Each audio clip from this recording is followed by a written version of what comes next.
하고 마지막 절 함께 읽겠습니다. 내가 살 것과 너희 믿음의 진보와 기쁨을 위하여 너희 무리와 함께 거할 이것을 확실히 아노니 내가 다시 너희와 같이 있으므로 그리스도 예수 안에서 너희 자랑이 나로 말미암아 풍성하게 하려 함이라. 오직 너희는 그리스도의 복음에 합당하게 생활하라. 이는 내가 너희에게 가보나 떠나 있으나 너희가 한 마음으로 서서 한 뜻으로 복음의 신앙을 위하여 협력하는 것과 무슨 일이든지 대적하는 자들 때문에 두려워하지 아니하는 이 일을 듣고자 함이라. 이것이 그들에게는 멸망의 증거요 너희에게는 구원의 증거니 이는 하나님께로부터 난 것이라. 그리스도를 위하여 너희에게 은혜를 주신 것은 다만 그를 믿을 뿐 아니라 또한 그를 위하여 고난도 받게 하려 하심이라. 또 그와 같은 싸움이 있으니 너희가 내 안에서 본 바요 이제도 내 안에서 듣는 바니라. 아멘. 사도 바울의 인생을 돌아보면 정말 험난한 인생을 살았다고 말할 수 있을 것입니다. 우리가 사도행전을 통해 바울이 어떻게 살았는지 잘 알듯이 목숨이 10개라도 부족한 삶을 살았습니다. 이제 초로의 노인이 되어 옥에 갇힌 바울은 후배 목회자들이 열심히 사역하는 것을 보는 것만으로 기쁘고 또 기쁩니다. 바울의 입장에서는 이제 은퇴의 길로 나아가고 싶은 마음이 굴뚝 같을 것입니다. 그러나 세상에는 은퇴가 있지만 사명자는 죽어야 은퇴이기에 죽는 것이 유익하다고 고백하는 것입니다. 자신의 바램과 원함에도 불구하고 아직 사명이 남아있다면 주님의 뜻을 따르겠다고 결단하는 바울의 모습을 통해 많은 생각을 하게 됩니다. 어제 본문은 바울이 편지를 통해 자신의 근황을 알리고 더 나아가 복음에 대한 투철한 신앙 자세를 말했다면 오늘 본문은 실질적으로 삶에서 몇 가지 신앙생활에 필요한 권면을 다룹니다. 바울의 권면은 우리 신앙생활에 도움이 되는 것들입니다. 말씀 가운데 우리 신앙생활에 필요한 깨달음과 노년의 바울이 전하는 권면의 말씀을 통해 은혜 받는 시간이 되길 예수님의 이름으로 소망합니다.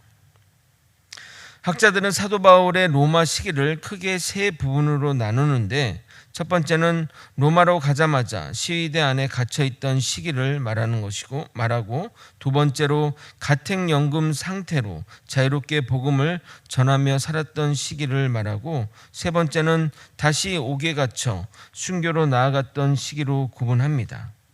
빌립보서를 쓰는 시기는 첫 번째 또는 첫 번째와 두 번째 사이 시기로 추정하는데 시위대 감옥에 갇히면 사형을 당하거나 또는 무죄로 풀려나는 것 그 두 가지 경우밖에 없으나 보통 사형을 당하는 것이 대부분이었다고 합니다. 그래서 아마도 바울은 죽음에 대한 생각을 많이 한 것 같습니다. 그러나 바울은 기도 가운데 사인을 받았고 자신이 지금 당장 죽지 않게 될 것을 알았던 것 같습니다. 그래서 바울은 서신서에서 자신이 죽지 않을 것과 더 나아가 옥에서 풀려나서 빌립보 교인과 함께하고 싶다고 말하는 겁니다. 첫 번째 바람은 이루어졌지만 안타깝게도 옥에서 풀려나 빌립보 교회로 나아가는 일은 이루어지지 않았습니다. 물론 어느 학자들은 바울이 풀려나 빌립보도 방문하고 스페인까지 전도했다고 말하나 증거는 빈약한 내용입니다. 사도 바울은 자신이 살아야 하는 이유와 자신이 너희들과 함께함으로 얻게 되는 유익을 말합니다. 25절이 살아야 하는 이유이고 26절이 유익입니다. 제가 읽어도록 하겠습니다.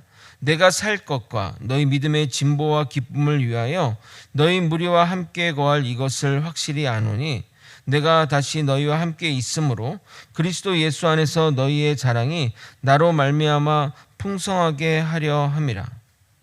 사도 바울은 자신이 살아야 하는 그 이유를 빌립보 교인들에게 있음을 말합니다. 남편이나 아내를 먼저 보내고 힘들게 생계를 유지하며 자녀를 돌보는 남편이나 아내가 종종 이런 고백을 하지 않습니까?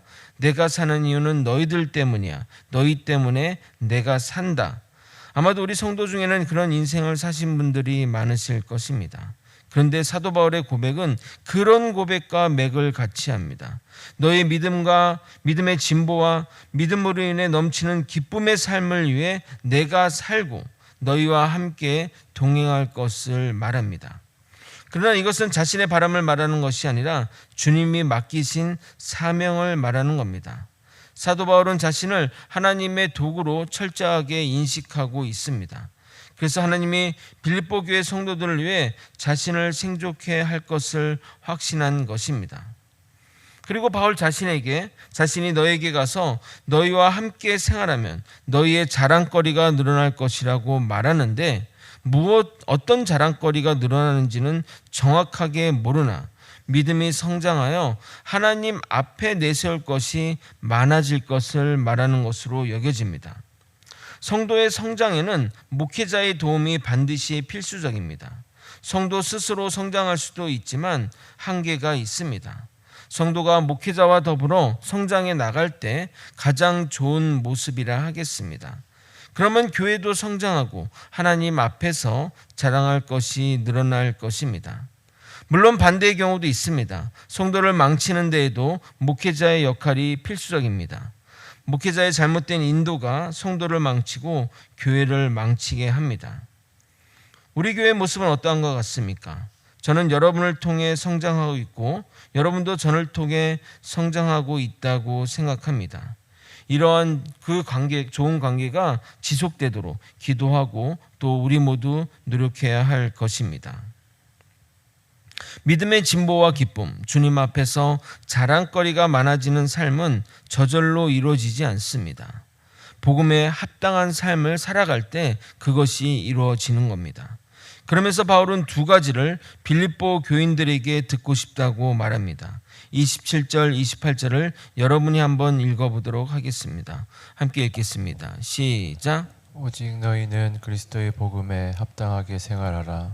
이는 내가 너희에게 가보나 떠나 있으나 너희가 한 마음으로 서서 한 뜻으로 복음의 신앙을 위하여 협력하는 것과 무슨 일에든지 대적하는 자들 때문에 두려워하지 아니하는 이 일을 듣고자 함이라. 이것이 그들에게는 멸망의 증거요 너희에게는 구원의 증거니 이는 하나님께로부터 난 것이라. 바울이 듣고 싶은 소식은 첫 번째, 빌립보 교인들이 복음 안에서 협력하는 것과 두 번째, 탄압하는 자들을 두려워하지 않는 것입니다. 바울이 바란다는 것은, 바울이 이렇게 되기를 바란다는 것, 또 그런 소식을 내가 듣기를 원한다는 이 말은 현재 그렇게 되지 않고 있다는 말이기도 합니다. 그래서 이것을 현재 빌립보 교회의 문제라고 학자들은 판단합니다. 빌립보 교회는 성도 간의 싸움으로 분열하고 있습니다. 이후에 보겠지만 교회 성도인 순두계와 유오디아가 싸움을 하고 있고 그것이 심해져서 교회가 쪼개질 지경입니다. 그 빌립보 교회는 다른 교회들보다 그 루디아를 통해서, 루디아는 이제 제가 말씀드렸죠, 사람의 이름이 아니라 그 어떤 지역의 뭐 순천댁 뭐 그런 이름이기 때문에 아마 그 루디아가 유오디아나 순두계 하나로 추정이 되는데, 이제 여성에 의해서 이제 교회가 설립됐기 때문에 다른 어떤 교회들보다는 그 여성들의 비율이 많은 그런 빌립보 교회 현상들 때문에 그렇게 분파가 나눠져서 싸움을 하고 있고, 그것이 심해져서 교회가 쪼개질 지경에 이르게 된 겁니다. 그래서 바울이 복음의 신앙을 위하여 협력하라고, 신앙과 믿음을 위하여 협력하라고 말하는 것입니다. 두 번째 문제는 교회를 향한 탄압입니다. 사실 로마 시대 그 모든 교회가 탄압을 받고 있습니다. 로마로부터, 그 중심지인 로마로부터 시작해서 식민지로 확대되어 나아가고 있습니다. 그러므로 믿는 자들에게 탄압은 당연한 것입니다. 그런데 대적자들의 탄압을 두려워하기 시작하면 시작도 하기 전에 지게 되는 겁니다. 보통 스포츠 경기를 앞두고 상대방을 두려워하면 자신의 실력을 제대로 발휘하기도 전에 경직돼서 못하고 지는 경우를 많이 보았습니다. 자신의 실력을 오판하는 것도 문제지만 부딪혀 보기도 전에 두려워하는 것은 더 큰 문제입니다. 이 두려움을 극복하는 방법은 딱 하나입니다. 주님의 사랑 안에 거하는 것입니다. 주님의 사랑 안에 거하면 우리는 그 모든 핍박과 탄압을 이겨낼 수 있습니다. 요한일서 4장 18절에 이렇게 말합니다. 사랑 안에 두려움이 없고 온전한 사람이 두려움을 내쫓나니 두려움에는 형벌이 있음이라. 두려워하는 자는 사랑 안에서 온전히 이루지 못하였느니라. 우리가 주님 안에 사랑 안에 갇혀 있다면, 주님의 사랑 안에 딱 매여 있다면 그 어떤 두려움도, 그 어떤 탄압도 이겨낼 수 있는 것입니다. 사도 바울은 이 두 가지를 극복하면서 그들의 최종 운명이, 그 대적자들의 최종 운명이 멸망임을 말하고 있습니다. 대적자들뿐만 아니라 교회에서 분열을 일으키는 자들에게도 멸망을 선포하고 있습니다. 이어지는 29절과 39절은 빌립보 교회의 두 번째 문제, 즉 대적자들에 의한 탄압에 대한 구체적인 설명의 내용입니다. 먼저 29절을 읽고 설명드리도록 하겠습니다. 그리스도를 위하여 너에게 은혜를 주신 것은 다만 그를 믿을 뿐 아니라 또한 그를 위하여 고난도 받게 하려 하심이라. 하나님이 우리에게 은혜를 주셔서 우리가 주님을 믿게 된 것입니다. 믿으십니까? 성도 여러분은 여러분의 의지로 예수님을 믿었다고 생각할 수 있지만 정말 생각해 보면 우리가 주님을 믿게 된 것은 전적인 하나님의 은혜입니다. 저만 보더라도, 저 스스로 남을 판단할 수, 남의 어떤 상황인지는 잘 모르니까 저만 보더라도 참 할 말이 많습니다. 저는 의심이 좀 많은 사람으로서 논리적으로 잘 이해가 되지 않으면 절대 믿지 않는 스타일입니다. 저의 설교를 들으면 조금 이해가 되실 겁니다. 그래서 그런지 역설적으로 저는 영적인 체험을 좀 많이 했습니다. 나의 그 이성의 그 견고한 진을 무너뜨리기 위해서 그런 것들을 허락하신 것 같습니다. 나중에 자세히 말할 기회가 있겠지만 기도할 때 환상이 보인 적도 있었으며 기도하러 누군가에게 손을 얹으면 그 사람의 과거가 막 슬라이드 필름처럼 지나간 적도 있습니다. 다행히 지금은 그런 일이 없으니 저에게 기도받을 때 걱정 붙들어 매셔도 됩니다. 그런데 그렇게 의심 많은 제가 예수님을 믿는 것을 넘어 사역자가 되어 말씀을 전하고 있으니 이 얼마나 놀라운 일입니까? 저를 잘 아는 학교 선배가 제가 목회자가 되었다는 말을 듣고 자기 평생에 들었던 소식 중에 가장 쇼킹한 소식이라고 말할 정도였습니다. 저도 가끔은 제가 사역자가 되었다는 사실에 놀라기도 합니다. 그런데 저만 그렇습니까? 성도분 모두가 다 공통으로 그렇게 느끼실 것입니다. 여러분이 믿게 된 것은 하나님의 놀라운 축복이자 은혜인 것을 말입니다. 그런데 안타까운 것은 그 믿는 자들에게 믿음이 은혜이지만 믿음과 더불어 고난도 같이 온다는 겁니다. 특히 바울이 복음을 전하는 그 시기에는 믿음이 순교를 의미할 정도로 핍박이 심하던 때입니다. 그래서 주님이 주시는 영광을 받으려면 고난도 반드시 동반해야 했던 것입니다. 로마서 8장 17절은 이렇게 말합니다. 자녀이면 또한 상속자 곧 하나님의 상속자요 그리스도와 함께 한 상속자니 우리가 그와 함께 영광을 받기 위하여 고난도 함께 받아야 할 것이니라. 그런데 사도 바울은 이 고난이 너희만 겪는 고난이 아니라 믿음의 선배들이 걸어간 길이고 사도 바울 자신도 그 길을 걷고 있다고 말하는 겁니다. 30절입니다. 너희에게도 그와 같은 싸움이 있으니 너희가 내 안에서 본 바요 이제도 내 안에서 듣는 바니라. 고난의 강도를 따진다면 아직 빌립보 교인들이 받는 고난은 그리 크지 않습니다. 기독교인에 대한 탄압이 로마를 중심으로 시작되었고 그것들이 주변국으로 식민지로 확대되어 퍼져나갔기 때문입니다.